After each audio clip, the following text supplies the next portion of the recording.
Let me tell you now about how the Trillium Book Award began and how it evolved. It was initiated, as you know, 25 years ago, 1987, under the government of David Peterson. And he's the chair of the Toronto law firm Castles Brock right now, so I phoned him up, and I was speaking to him just yesterday to ask him what he remembered about starting this award. His recollection was that there weren't many prizes to honor great literature at the time. This precedes even the Giller Prize, as you know. And the idea was to elevate the literary profession. That's exactly what the Trillium Book Award has done for these 25 years. The prizes are awarded annually to recognize literary excellence in Ontario and to honor the contributions that writers make to the cultural vitality of this province. Les prix littéraires Trillium sont décernés chaque année pour reconnaître l'excellence littéraire en Ontario et pour rendre hommage à la contribution des écrivains au dynamisme culturel de la province. There are 4 different Trillium Award categories this year. The traditional Trillium Book Award, which is open to books of all genres. One prize is going to be awarded tonight for or tomorrow night rather, for English writing, a second for French. I should give credit where credit's due. It was Bob Rae's government that expanded the award to include a French category, and that was first handed out in 1994. Poetry categories were added in 2003. The Trillium Book Award for Poetry honors a first, second, or third book of poetry. The prize is awarded annually in English, biannually in French, and you're in luck because this is the year for the French Poetry Prize. Le nom des lauréats des prix sera annoncé demain soir. We'll announce this year's award winners at a very special dinner right here tomorrow night. Tonight, though, we hear from our finalists. So let me quickly go through how the evening is going to proceed. I'm going to introduce the authors one by one.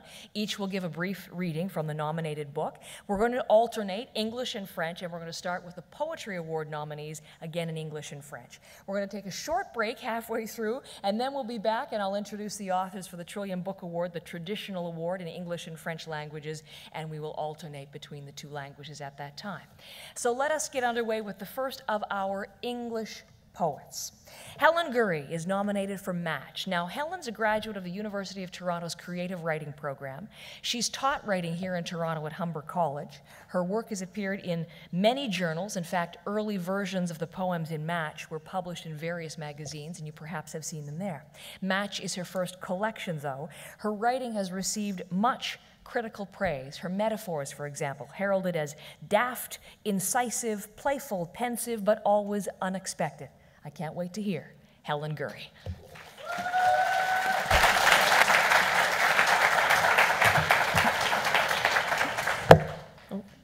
Thank you. It's a real honor to be here tonight. I usually describe my book Match as a love sonnet sequence whose component parts have all been updated or modernized for the 21st century. So instead of a young, kind of lovelorn, hormonal speaker, I have a cynical, middle-aged man. And instead of an idealized woman as love object, I have a sex doll. And instead of sonnets, I wrote free verse. So Match is spoken all in the voice of a character. His name's Robert. I'm just going to read 2 poems from it. The Beloved as Blow-Up Doll. Why is it best to make her orange, and so hourglassed she's abstract? A Matisse nude composed of Goodyear blimps in formation.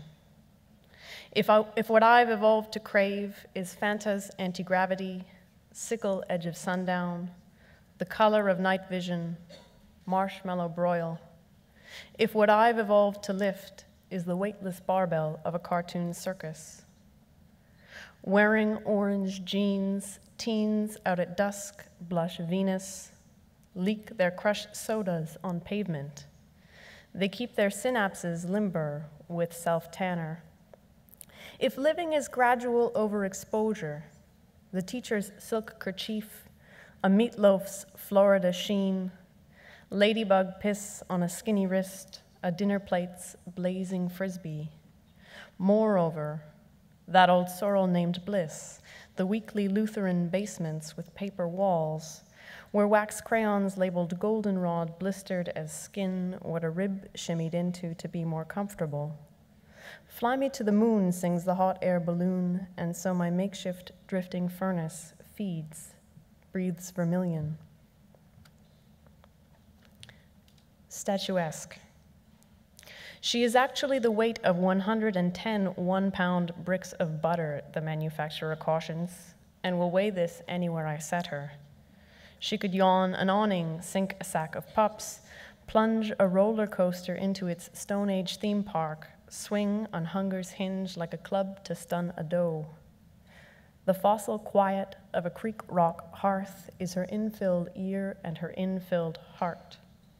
She's an oak-ankled heirloom cabinet, or a fat ant reduced over high heat.